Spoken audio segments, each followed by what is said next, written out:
This is the question asked in today's SkillTrack daily challenge.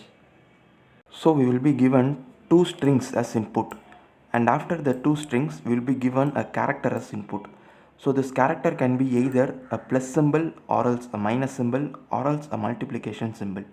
So the character will be any of these three. Here the character is minus. So whenever the character is minus, we have to remove the characters of S1. So the character must be removed if the character of S1 is present in S2. So here we are given the character as minus. So let us start removing the characters in S1.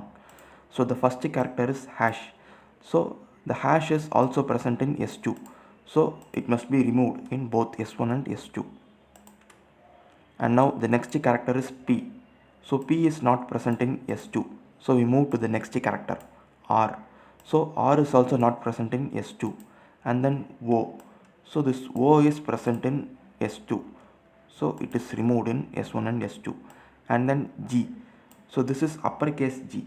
But S2 has only lowercase g. So it must not be removed. And then the next character is R. So R is not present in S2. And then A. So A is present in S2. So we remove it. And then M. So M is present in S2. So we must remove. And now again M. But now there are no more M present in S2. So this M must be retained. And then the next character is I. So I is not present in mango. So we move to the next character N. So N is present in S2. So we remove it. And then G. So the character G is also present in S2. So we remove it. So G is removed. And then the last character is hash. But there are no more characters in S2. So now we should print our updated string S2. So this should be our output.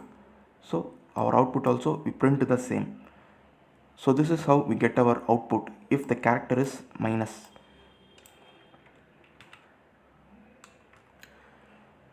So let us consider the same input. Suppose instead of minus, if we are given plus, then the string S1 and S2 must be concatenated. So our output would be, first we should print programming and then we should print mango hash. So we are considering the same input. So instead of minus, if we are given plus, then this should be our output. And then the same, if we are given multiplication symbol as input character, then our output must be, first we should print the character in S1 and then we should print the character in S2 and then second character of S1 and then second character of S2. So the characters must be interlaced. So for the particular input, if the character is asterisk, then our output would be, first we would be printing hash and then M and then P and then A and then R N O G capital G O R hash. And now we would have printed all the characters in S2. Now there are no more characters to interlace. So all the remaining characters of S1 will be printed as such. So the output would be AMMING hash. So this would be our output if the given character is asterisk. Now let us see how to write a C program for this. So first of all, I am creating a function named maxlen, and this function accepts two integers in its arguments and returns the greatest integer. So in the return statement, if b is greater than a, we return b, else we return b. So this is how this function works. It returns the maximum of two integers. So now let us start with our main function. First I am creating two character arrays named S1 and S2 and then a character. So the character array S1 and S2 of size 1001, and in the next line I am accepting 3 input. So I am accepting the input in every line. In the first line I am accepting S1 and in the next line I am accepting S2 and then in the third line I am accepting the character CH. So now if the character is equal to CH, then we should concatenate S1 and S2. So instead of concatenating and storing them in a separate character array, I am just going to concatenate them in the printf statement. So I am going to print two characters without any spaces. So that would be concatenated. So we print S1 and S2 without a space in between. So that would be our output. And then if the character is equal to minus, then we should remove the characters in S1 which are also present in S2. And also it is given in the question that after removing, if all the characters of S1 are removed, then we should print -1 in those cases. So in order to check whether all the characters are removed, I am creating an integer variable named printed and setting its value to 0. So we will be using this variable to check whether we have printed at least one character. If at least one character is printed, the value will be updated to 1. So we have to print all the characters in S2, and while printing the character we have to check whether the particular character is present in S2 or not. So I am creating a loop that iterates through the character array S1. So we are iterating from 0 till string length of S1, and in every iteration I am creating a new flag variable and setting its value to 0. So we should check whether the particular character of S1 is present in S2 or not. So we have to iterate through the character array S2. So I'm iterating through the character array S2. So to do that, I'm creating a loop that iterates from 0 till string length of S2, and in every iteration we will be checking for the characters. So if S2 of j is equal to S1 of I, then the particular character is present. So we set the value of flag to 1, and then we update the character array S2 to dot. So we replace the character with dot, and then we break out of the loop. So after the execution of the for loop, if the value of flag is equal to 1, it means that the character is present in S2. So we should not print that particular character. Only if the value of flag is equal to 0, it means that the character of S1 is not present in S2. So after the execution of this j loop, if the value of flag is still equal to 0, we will be printing the character present in S1. So we print the character S1 and we update the value of the printed integer variable to 1, because we would have printed at least one character. So after the execution of this I loop, we would have printed the characters of S1 which is not present in S2.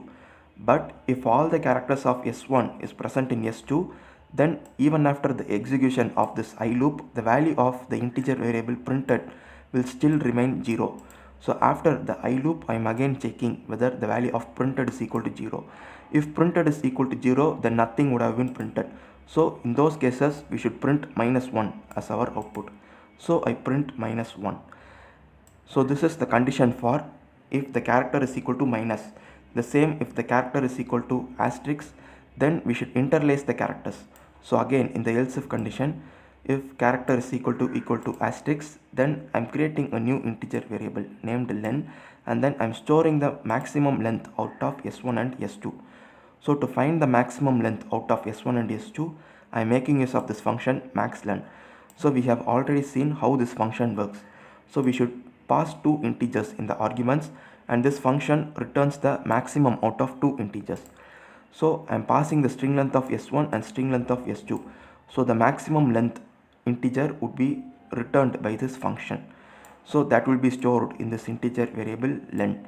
So after that I'm creating a loop. So this loop iterates from 0 till the value integer len, and then in every iteration, if I is less than string length of S1, we print the character present in S1 of I. The same if I is less than string length of S2, we print the character present in S2 of I. So we are including this condition because we should be within the bound. If the I value is greater than the string length of S1, then there won't be any characters present in the character array S1 and S2. So in order to avoid that, we are just checking whether I is less than the string length of S1 for printing the characters present in S1, and then the same we are checking whether I is less than the string length of S2 to print the characters present in the S2 character array. So only if the conditions are satisfied, we print the characters. So when we do like this, the characters would be interlaced and printed. So now let us check our program with sample test cases. So here I have given the sample input 1. So here we are given the string and then the character is minus. So the characters in S2 that are present in S1 must be removed. So after removing, this would be the remaining characters present in S1. The same, if the character is plus, then S1 and S2 must be concatenated. So let us see our output. So we get S1 and S2 concatenated. So after printing hashtag programming hashtag, we print mango. And now if it is asterisk, then we should interlace the characters of S1 and S2. So we are interlacing and printing. So first we are printing hash and then m. So you print hash and then m, and then PARN. So PARN. So like this we are interlacing the characters present in S1 and S2 and printing our output. So this is the logic behind today's daily challenge. Thank you for watching.